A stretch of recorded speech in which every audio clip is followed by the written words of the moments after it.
Olá, retornamos à nossa disciplina de programação de computadores, dando sequência à nossa aula de estruturas de repetição com o comando while.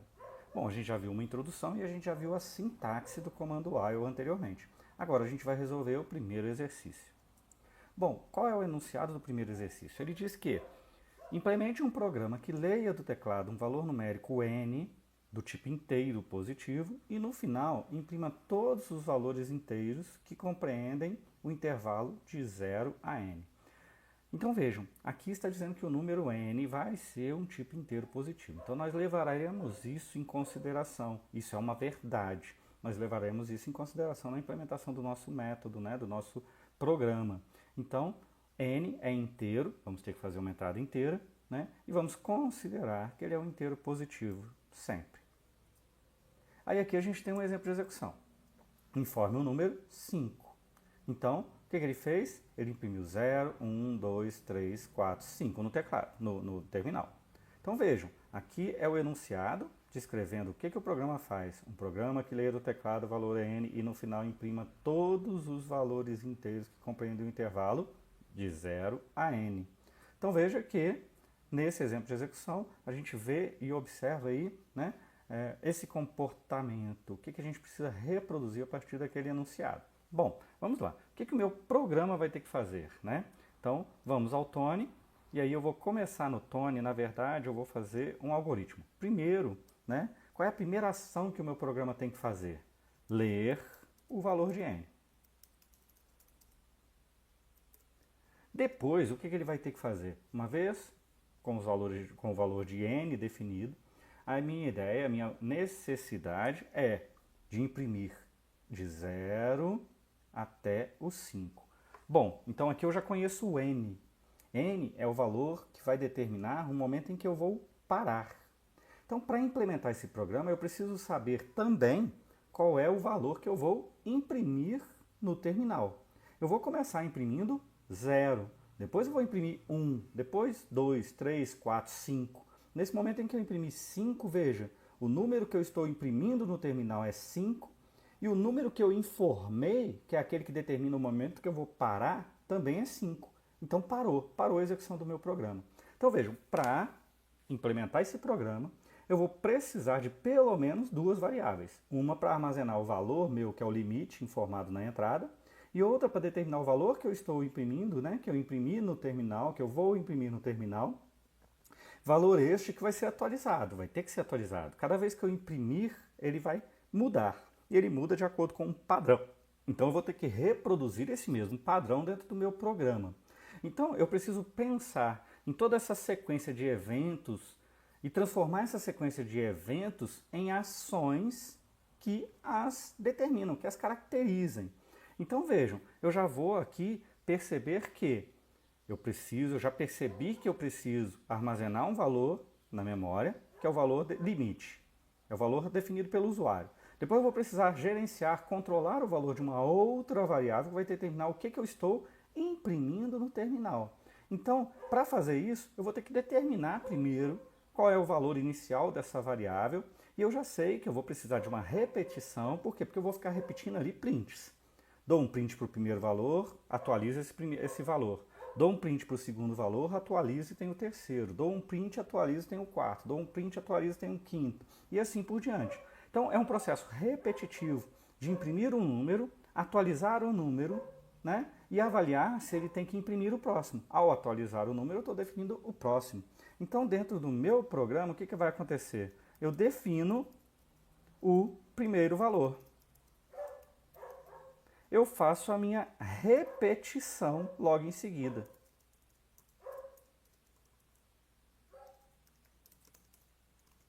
Dentro da repetição, o que eu vou fazer? Eu vou imprimir. A minha repetição,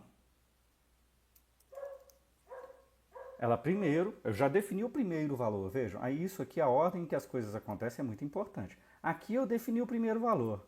Aqui eu estou verificando se esse valor tem que ser impresso, que vai ser o quê? O que a gente aprendeu. Enquanto o valor for menor do que n. Essa é a minha condição aqui. Enquanto o valor definido, vamos chamar de diferente, ler n, só para não confundir valor, né? Ler n, defino o primeiro valor, aí eu vou chamar de valor e n, as minhas variáveis, né? Então, enquanto o valor for menor do que n, eu vou imprimir. N tem que entrar? Então, sempre que eu estou avaliando esse tipo de condição, eu tenho que verificar, é menor do que ou é menor ou igual a? A resposta é, neste caso, menor ou igual, porque 5, 5. Então, temos sempre que verificar aqui na nossa condição se o n tem que ser considerado ou não. Veja, o valor vai começar de 0, vai virar 1, vai virar 2, vai virar 3, e n é o que determina o momento de parar. Mas eu preciso considerar se o n entra ou não no meu processamento, que no caso é imprimir o valor. Eu imprimi o valor, o que eu tenho que fazer agora? Agora eu tenho que atualizar o valor. Então, basicamente, isso aqui já descreve de forma algorítmica o que meu programa tem que fazer em cima daquilo que a gente já aprendeu. Eu não preciso usar decisão aqui porque eu não tenho necessidade de decisão. Eu preciso usar um enquanto porque eu preciso repetir algo. Então vejam que a repetição, o processo de repetição, já tem inerente a ela uma condição. Então isso aqui elimina a necessidade de decisão. Por que eu estou falando isso? Porque muita gente chega num exercício desse e acha que tem que usar a decisão para decidir se vai imprimir um número ou não. Bom, a decisão se vai imprimir um número ou não, ela está embutida, ela está dentro, junto com a repetição. Porque a repetição já é a condição de imprimir ou não. Então, cuidado na hora de desenvolver os seus algoritmos, na hora de desenvolver os seus programas, para não misturar e confundir as coisas. Observem exatamente o que precisa ser feito. E agora que eu tenho essa versão algorítmica aqui da minha solução, eu vou começar a implementar o meu programa substituindo cada instrução. Eu posso deixar aqui os comentários para lembrar, né, do meu algoritmo, ou ir substituindo. Eu vou substituindo aqui, eu quero ler n. Então n é o quê? É um valor inteiro, como foi dito no enunciado.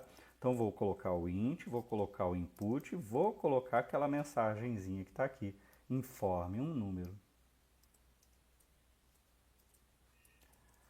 Na sequência do meu programa, então, agora eu tenho que definir um primeiro valor.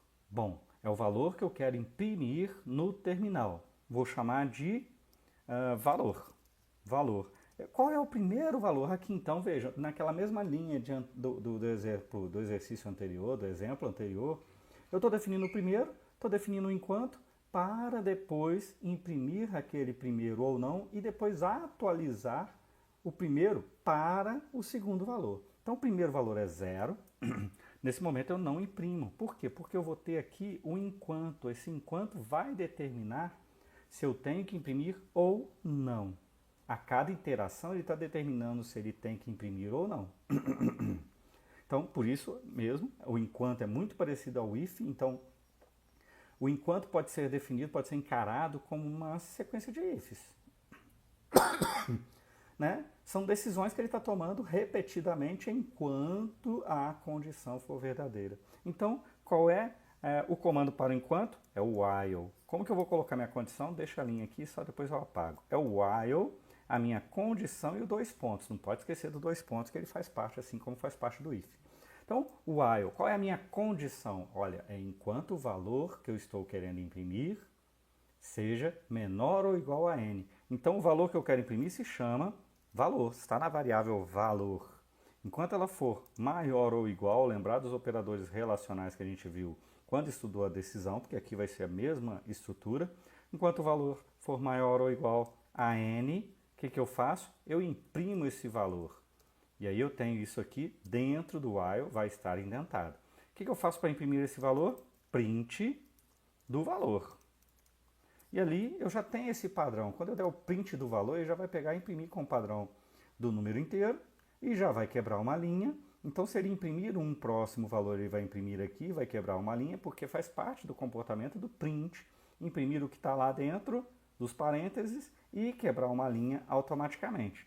Então, isso aqui já me dá aquele padrão de saída. Então, eu já vou tirar esse comentário aqui, vou tirar esse comentário aqui e agora eu preciso verificar qual é a atualização do valor, né? Então, se eu acabei de imprimir 0, qual é o próximo? É 1. Qual é a diferença entre eles? 1. Então, eu somei 1 a 0. Depois eu tinha o 1, vou imprimir o próximo é 2. O que eu fiz? Eu peguei o próprio, a partir do valor atual, eu consigo alcançar o próximo valor. Então, novamente, o atual, né, o próximo para o atual, a diferença é 1. O próximo para o atual, a diferença é 1. Quando eu tenho 2, eu quero o próximo é 3. Quando eu tenho 3, o próximo é 4. Então vejam que há aqui um padrão matemático que pode ser utilizado para reproduzir essa alteração dos valores, né? Esse comportamento dos valores. Então o que eu tenho que fazer aqui na realidade é o quê? Pegar o meu valor atual e acrescentar mais 1 a ele. Então, ó, o meu atual é 0, mais 1, 1. 1 mais 1, 2. 2 mais 2, 2 mais 1, 3. 3 mais 1, 4. Então vejam que, normalmente, nesse tipo de programa, normalmente esse padrão vai existir, é um padrão matemático que, a partir do valor atual, eu consigo calcular o próximo valor. Então eu vou armazenar, vou usar uma variável para isso, porque é o valor que eu quero imprimir no terminal. Não dá para usar várias variáveis aqui, 5, 6 variáveis, se eu tiver que imprimir 6 números, não. É uma variável que vai mudar ao longo da execução do programa. Então o valor ele é igual a quê? Ao próprio valor dele mais 1. Então, valor é igual a valor mais 1. É a atualização que eu preciso fazer. Se eu tenho 0, o 0 aqui vai virar 0 mais 1, que vai ser utilizado para atualizar a própria variável. Então, agora ela passa a ser 1. Na próxima iteração, 1 mais 1, 2. 2 mais 1, 3. E nisso ela vai fazer o que tem que ser feito, né? Com isso, a gente, perceba, eu já fui eliminando ali os comentários do meu algoritmo, já tenho o programa completo, vamos executar esse programa completo. Lá o exemplo era 5, né? Vamos ver aqui então a entrada de n com o valor 5. E olha só, o que vai acontecer? N é 5. Agora, nesse momento, eu estou criando a variável que vai ser utilizada para quê? Para determinar o que eu tenho que imprimir no terminal. E esse valor que eu tenho que imprimir no terminal precisa ser atualizado, porque o próximo valor vai ser diferente. Estou definindo o primeiro aqui, estou definindo o próximo aqui dentro do while for, né? Como última ação do while, definindo o próximo. Por quê? Porque ele vai voltar no while e vai avaliar se esse próximo tem que ser processado ou não. Defini o primeiro fora do while, antes do while, então valor é igual a 0, já tem as minhas duas variáveis. Aquelas que determinam a condição que tem que ser satisfeita para o meu programa funcionar. Então, eu entro aqui e avalio o que? Valor é 0, n é 5. Então, isso vai ter que resultar resultou em falso, né? Então, está errada a minha expressão, isso acontece. Às vezes a gente não presta muita atenção na expressão que a gente está calculando. Então não é enquanto o valor seja maior ou igual, é enquanto o valor seja menor ou igual. Então veja que na linha daquele meu raciocínio do algoritmo eu cometi um erro. E isso acontece, isso é comum, é natural. A gente também tem que desenvolver essa capacidade de observar o resultado do programa e avaliar o que está errado. Então aqui o que aconteceu? Ele tinha que repetir, ele tinha que entrar e imprimir o valor. E não fez isso, ele parou. Então a minha condição, ela estava errada. Então agora eu avalio por que não entrou, qual é o erro nessa condição.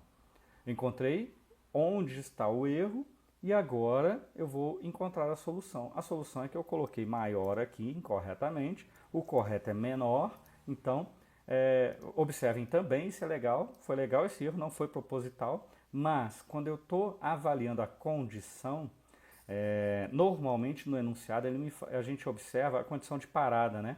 A condição de parada aqui é ele ser igual, né? Qual é a condição para ele continuar? É ser menor ou igual, né? Naquele momento eu pensei no maior, não sei porquê, mas agora a gente observou. Por isso que é importante testar o nosso programa. A gente implementa e executa para testar o programa. Então vamos lá, identificamos um erro, e corrigimos potencialmente esse erro. Agora a gente vai verificar se a gente realmente corrigiu esse erro. Então 5, valor é igual a 0. Então olha lá, novamente, meu limite é 5, meu valor é 0. Eu vou avaliar o while. Enquanto que 0 for menor ou igual a 5. Agora sim.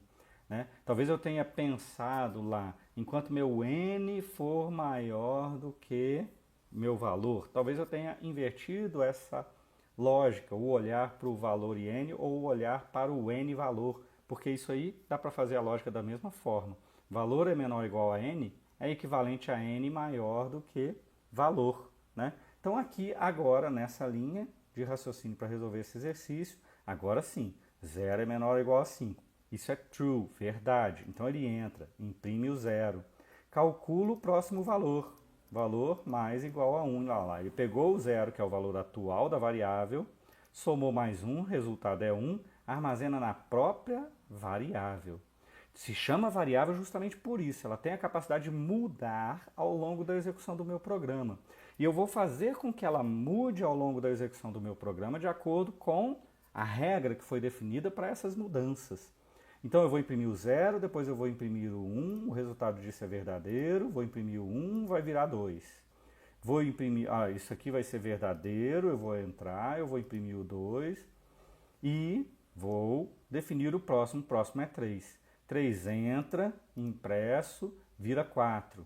4 entra, é impresso, vira 5. Olha aqui o valor 5, a variável foi mudando. 1, 2, 3, 4, agora 5. 5 vai dar verdadeiro, vai entrar, vai imprimir o 5 e a minha variável vai virar 6. Opa, 6 eu não quero imprimir.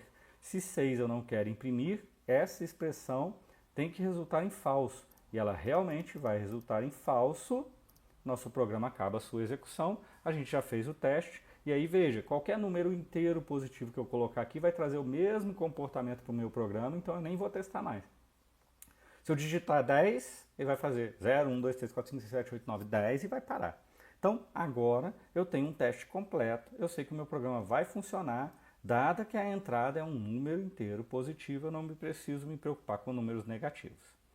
Ok? Então, aqui a gente tem um algoritmo que é bem similar àquilo que eu fiz no Tony, né? Mas no Tony eu fui elaborando, aqui a gente tem a resposta. Pode ter uma diferença ou não entre as estratégias utilizadas ou os nomes utilizados, mas a estrutura, que é o mais importante, a estrutura do algoritmo é a mesma. Vou ler N, vou inicializar um número, vou fazer o meu enquanto, né? Vejam que aqui eu usei outra denominação em português, enquanto o número não atingir o limite. Então talvez dessa forma, escrevendo dessa forma, eu não cometeria aquele erro, né? Mas foi bom cometer o erro para mostrar para vocês que a gente vai exercitar e vai acontecer, né? Por mais experiente que você seja em programação, em alguns momentos você vai errar, isso é normal, isso é do ser humano, né? E hoje em dia até dos algoritmos também, né? A IA generativa também erra, né? O ChatGPT também erra. Então vamos lá. Aqui a gente tem a solução, né? E aqui a gente vê uma possibilidade para aquela operação que a gente fez de atualização da variável. Olha o que ele usou aqui, num mais igual a 1. Ele chamou a variável dele aqui de num, eu chamei a minha variável de valor, mas veja, o que eu quero mostrar para vocês é o seguinte, quando eu tenho essa estrutura, o valor ele é atualizado, a variável ele é atualizada em cima do seu próprio valor, uma operação, algum valor, né? Então, valor mais 1.